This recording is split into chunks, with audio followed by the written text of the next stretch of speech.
En visite de travail et d'amitié à Ouagadougou, le président sierra-léonais et le capitaine Ibrahim Traoré ont eu des échanges autour de la coopération entre les deux pays et la situation sécuritaire au Burkina Faso et dans le Sahel.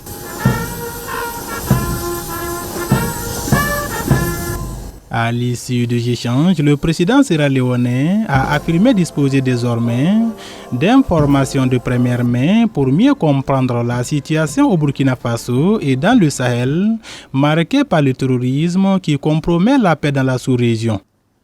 First, I want to say sorry for coming this late. Burkina Faso is... D'abord, je voudrais présenter mes excuses parce que je suis venu un peu en retard au Burkina Faso, mais comme on le dit, mieux vaut tard que jamais. Je suis venu au Burkina Faso pour prendre les premières informations, les informations de première main du président du Faso et aussi savoir ce qui se passe actuellement au Burkina Faso en lien avec la question terroriste sur toute la bande du Sahel.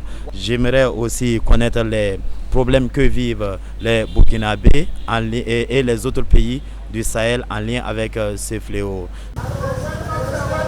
Le président Julius Maada Bio est venu en tant que chef d'État du pays assurant la présidente tournante du Conseil de sécurité de l'ONU pour échanger avec le président du Faso.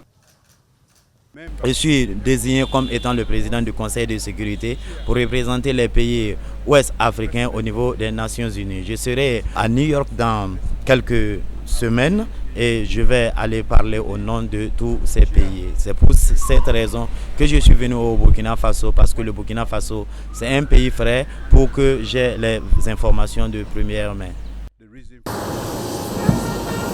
Au terme de sa visite de travail et d'amitié, le chef de l'État sierra-léonais a affirmé avoir des échanges fructueux avec son homologue burkinabé sur la coopération entre les deux pays et la situation sécuritaire dans notre pays et dans le Sahel.